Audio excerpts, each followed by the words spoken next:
సంక్రాంతికి ఊరికి వెళ్ళినప్పుడు గజ్జలు చేసుకుందామా అని అడిగాను అమ్మకి. అయితే సరే అని ఇలా స్టార్ట్ చేశాము. గజ్జల్లోకి పెట్టే స్టఫింగ్‌ని ఎలా చేయాలో చూద్దాము. ఫస్ట్ పల్లీలని తీసుకోవాలి. పల్లీలు ఇక్కడ నేను హాఫ్ కేజీ వరకి తీసుకున్నాను.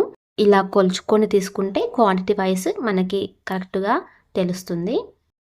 వీటిని కడాయిలోకి వేసుకొని మీడియం ఫ్లేమ్‌లో, లో ఫ్లేమ్‌లో స్లోగా రోస్ట్ చేసుకోవాలి, వేయించుకోవాలి. ఇలా దోరగా వచ్చే వరకు వేయించుకున్న తర్వాత హాఫ్ కేజీ పల్లీలకు పావు కేజీ షుగర్‌ని తీసుకొని ఒక ప్లేట్‌లోకి వేసుకొని పెట్టుకోండి. తర్వాత రోట్లోకి ఈ పల్లీలను వేసుకొని ఒక 5 నిమిషాల పాటు దంచుకోవాలి. ఇలా దంచుకున్న తర్వాత పొట్టు అంతా సపరేట్ అయిపోతుంది. ఈ పొట్టుని చెరిగేసుకోవాలి. పొట్టుని సపరేట్ చేసుకోవాలి. ఇలా పొట్టు సపరేట్ చేసుకున్న తర్వాత మళ్ళీ రోట్లోకి వేసుకొని బాగా దంచుకోవాలి. సన్నగా కొంచెం బరకగా ఉండేలా దంచుకొని అందులోకి ముందుగా తీసి పెట్టుకున్న షుగర్‌ని వేసుకోవాలి.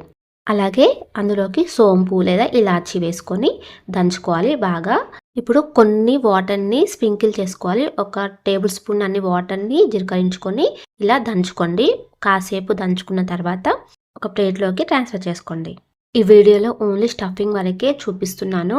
రవ్వతో కంటే ఇలా పల్లీలతో స్టఫింగ్ చాలా టేస్టీగా ఉంటుంది. ఇలా షుగర్ బదులు బెల్లం కూడా వేసి చేసుకోవచ్చు.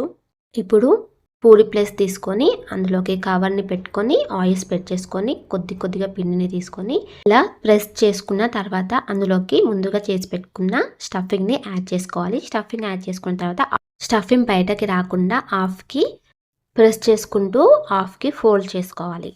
తర్వాత డీప్ ఫ్రై చేసుకుంటే అంతే, టేస్టీ గజ్జలు రెడీ అయిపోతాయి.